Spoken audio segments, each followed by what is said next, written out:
Living cost আসলে কিরকম এবং এমবাসিতে আসলে কত টাকা দেখাতে হয় for study permit or study visa? এখন এখানে বলে রাখা দরকার যে আসলে লিভিং যে কস্ট আপনার এটা হচ্ছে ডিপেন্ড করবে আপনার পার্সন টু পার্সন। হ্যাঁ, it's lot of factors. Person to person আপনার লাইফস্টাইলের উপর আপনি কিভাবে আপনার এক্সপেন্সেস ম্যানেজ করেন বা ফাইন্যান্সেস ম্যানেজ করেন এটার উপর ডিপেন্ড করবে। ডিপেন্ড করবে আপনি কোথায় থাকছেন। হ্যাঁ, যদি আপনি বড় শহরে থাকেন তাহলে একটু খরচ বেশি পড়তে পারে, একটু ছোট শহরে থাকলে বা একটু বাইরের দিকে থাকলে আপনার খরচ কম পড়তে পারে। তো this factors are also coming into play, যেটা আপনাকে মাথায় রাখতে হবে।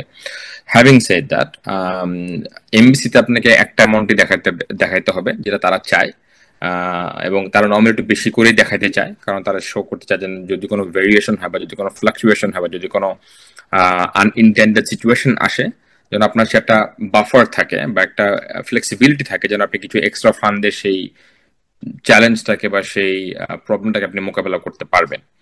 তো আমাদের জানা মতে আই থিঙ্ক রিসেন্ট নাম্বারটা হচ্ছে around 10,000, I think 10,500, 10,600 Swedish kroner মতো, এরকম ধরেন 10,500 সুইডিশ ক্রোনা পার মান্থ আর কি তারা আপনার কাছ থেকে এক্সপেক্ট করে।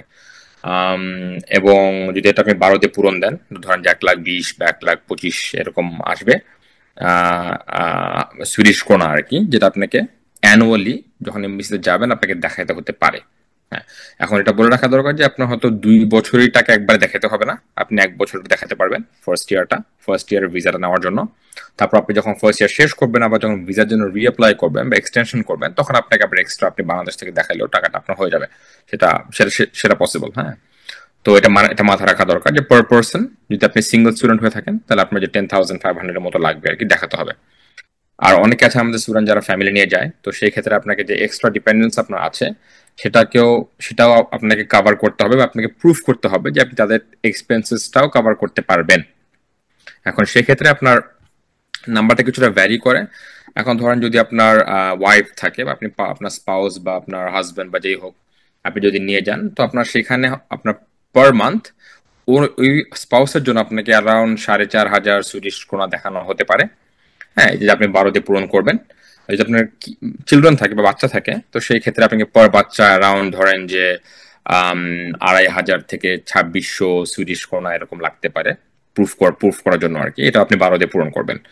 তো যদি আপনার তিনজনই হয়, ধর আপনি যদি অ্যাপ্লাই করেন তিনজনকে নিয়ে, ধর আপনি আপনার স্পাউস এবং বাচ্চা, তো সেই ক্ষেত্রে আপনার অলমোস্ট ধরেন যে 17,000 বা 18,000 সুইডিশ ক্রোনা পার মান্থ আপনাকে অ্যাজ আ প্যাকেজ তিনজনের জন্য আপনাকে দেখাতে হতে পারে।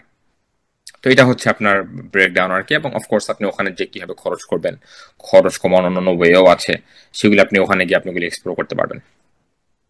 ওকে, সো আই থিঙ্ক স্টুডেন্টস যারা সিঙ্গেল যাচ্ছেন তারাও নোট ডাউন করতে পারবেন, এবং যারা স্পাউস অথবা চিলড্রেন আছে তারাও নোট ডাউন করতে পারবেন যে কিরকম ফাইন্যান্সেস আপনাকে শো করতে হবে। অ্যান্ড অবভিয়াসলি এই ফিগারটা আপনারা একটু বাংলাদেশি টাকা ওই টাইমে যখন আপনারা অ্যাপ্লাই করবেন তখন একটু আবার রিচেক করে নেবেন।